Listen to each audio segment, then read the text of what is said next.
I mean, between Olympus and Panasonic, I don't know, it's pretty easy to see who's gonna win. Like, one has, granted, a very marketable name for a global electronics chain, but the other is the mountain of the gods, right?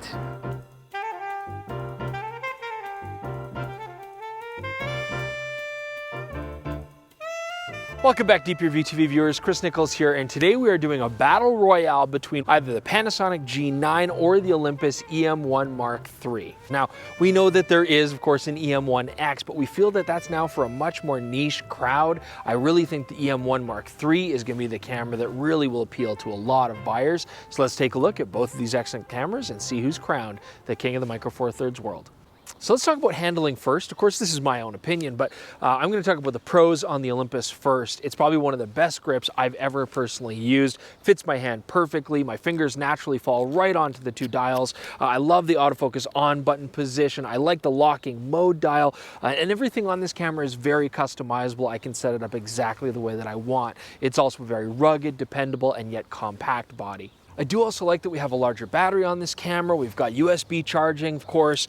This camera also does have an excellent autofocusing joystick, and the touchscreen implementation works well. You know, the only thing I would really complain about this camera is it just takes some practice. It can be a little bit complicated. The menus are not super user-friendly, and having the mode 1 and 2 option makes the camera very versatile, but you have to be able to memorize what you've customized for mode 1 and mode 2. But again, with practice, that can actually become a very useful feature. The last thing that I would really nitpick on this camera, although we do have two SD card slots, one of them is going to be a slower UHS 1 slot. Now, with the Panasonic G9's handling, it has a larger grip on it, and it's actually very comfortable to hold as well, and I think people with larger hands would absolutely appreciate it even more than the Olympus. Again, very customizable, really nice layout. I do find a lot of customizable buttons are available here, but I don't find that the dials are as comfortable as the Olympus, but again, they are very functional. Autofocusing joystick on the back, good touchscreen implementation. I like the locking mode dial on this as well. So again, very, very similar to what the Olympus offers. It's a rugged, dependable body as well. Battery life is good, and it's the Panasonic BLF19 battery, so if you have other Panasonic cameras, you probably have a bunch of these already. Has some of the nicest, easiest to use menus, and the quick menu is also excellent as well.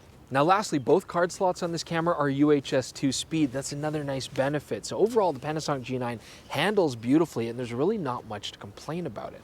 And the winner for handling is the Olympus EM1 Mark III. Now I know this is subjective, but the grip just fits me so much better, and I love the way the dials feel, and everything else just takes a little bit of getting used to.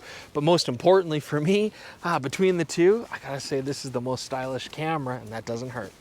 Now, the quality of the EVF and back panel are critical to the performance of a mirrorless camera system, and the Olympus, being a high-class camera, unfortunately does not have the latest and greatest when it comes to the back panel and EVF.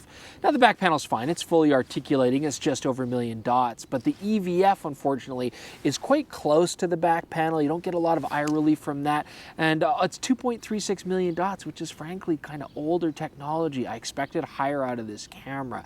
It refreshes fast, but it's just not going to give you that latest and greatest kind of quality.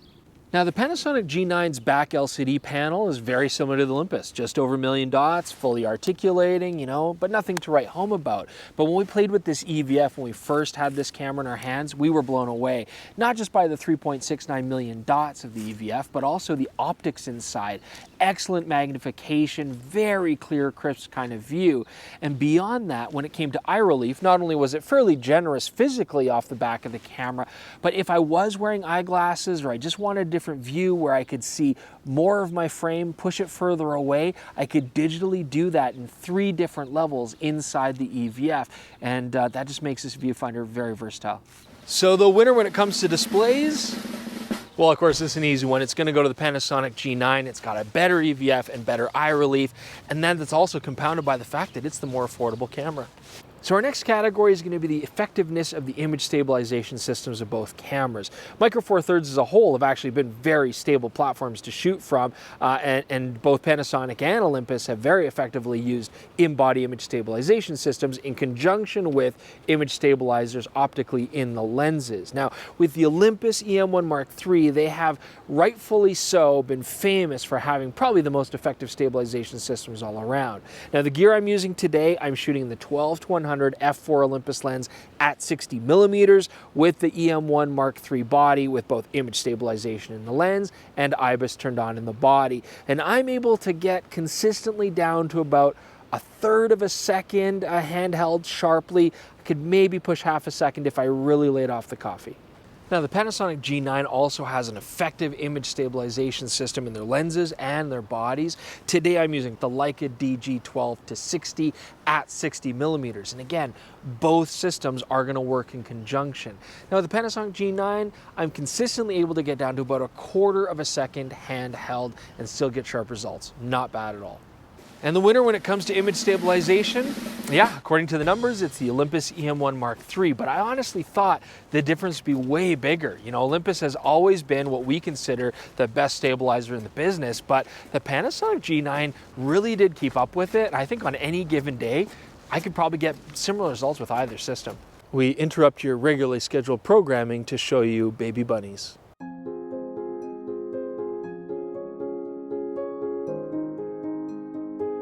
I mean, those are some excellent pictures of bunnies. Jordan here to talk video, and I love Micro Four Thirds for shooting video.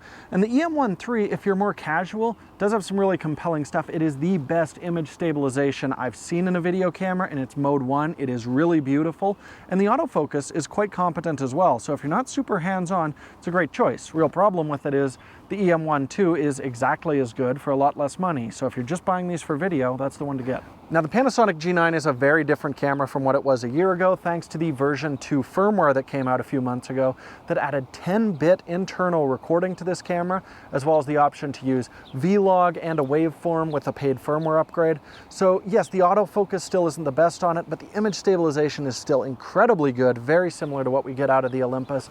And the pure video quality is a lot better, not to mention the fact that this can shoot 4K 60 and 1080 at 180 frames per second. So really, unless you need that good continuous autofocus tracking of the Olympus, the Panasonic G9 is the clear winner if you're interested in shooting video with these cameras. All right, I want to talk about image quality next, but honestly, there's no point really debating between the two cameras. They both use very similar 20 megapixel sensors. Other than color differences and JPEG processing, they're basically identical. But for a lot of people, 20 megapixels isn't enough. So what we thought we would test is the higher res shooting mode on both cameras. And this is where they composite multiple images in order to create a higher res file.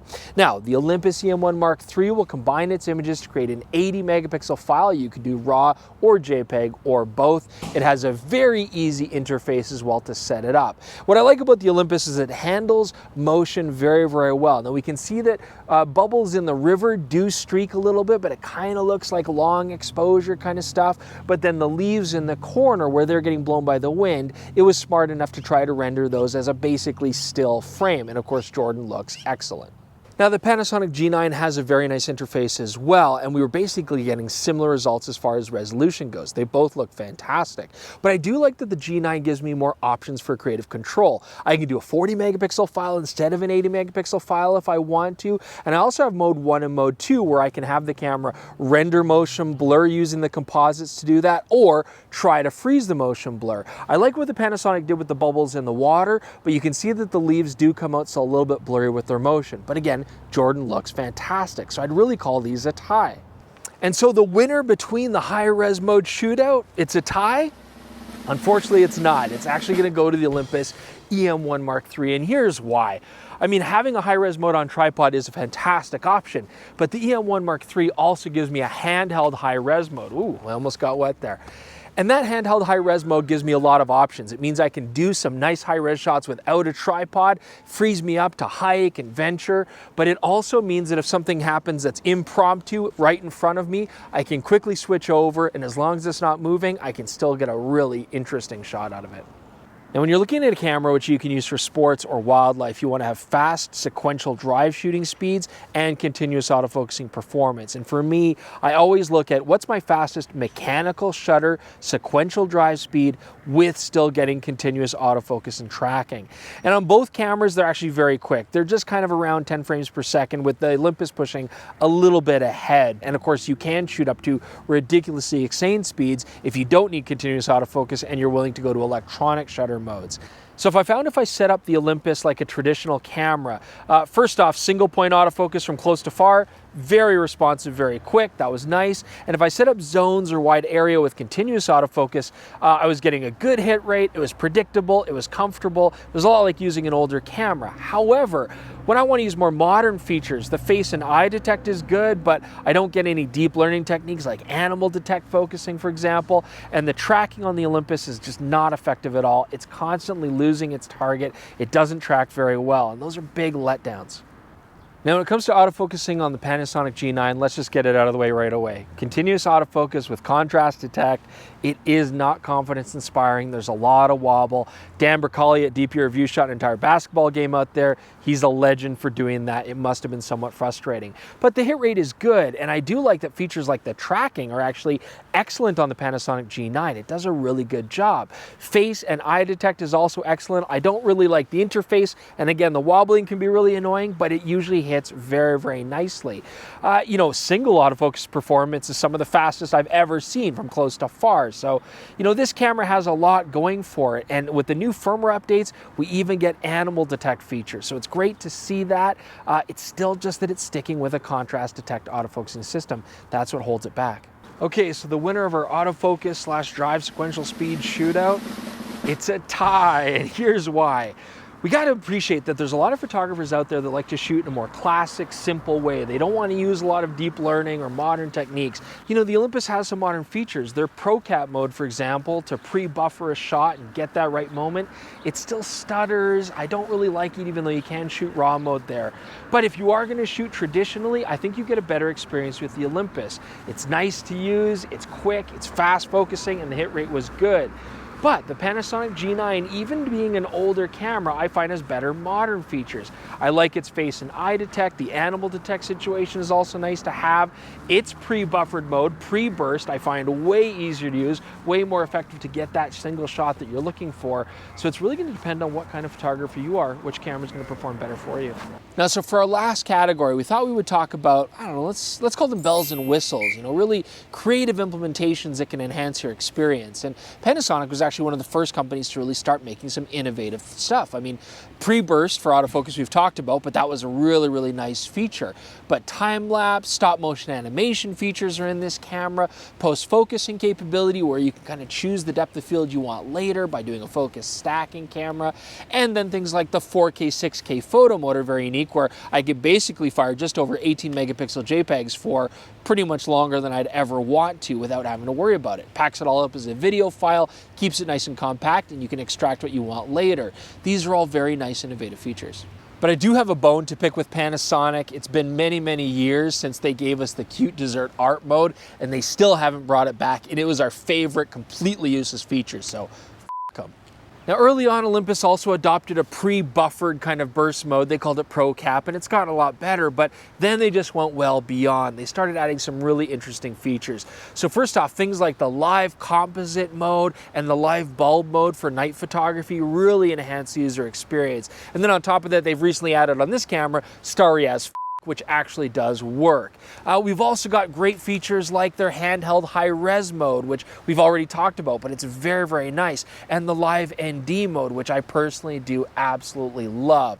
And the winner of the bells and whistles category, it's going to go to the Olympus EM1 Mark III, and that's because all of these features they implemented may have seemed like gimmicks, but they actually work and are very useful, and they really make it so that you don't have to bring a tripod with you. But mostly, it's because Panasonic got rid of cute dessert.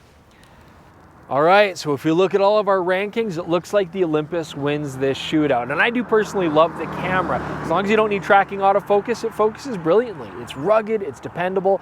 I love the way it handles, and that is such an important thing in a camera. But another huge thing are those extra features like starry as like live ND, like handheld high-res mode. I personally really enjoy using those. However, the Panasonic G9, is incredibly competitive. If it lost at all, it was by tiny margins. And here's what we have to really appreciate. First off, the Panasonic G9 is 2 years older than the Olympus. As well, especially nowadays, you can get a lot of good sales and it works out way cheaper. I mean, right now you're looking at about $1,600 USD for the Olympus versus under $1,000 for the Panasonic G9. And considering how close these cameras came, that makes the G9 an incredible bargain. I hope you guys found this shootout useful. Please leave your comments below. Check out our Instagram and our Twitter feeds. Go to dpreview.com. You can find a lot of great articles on both of these fantastic cameras. Thanks so much for joining us today.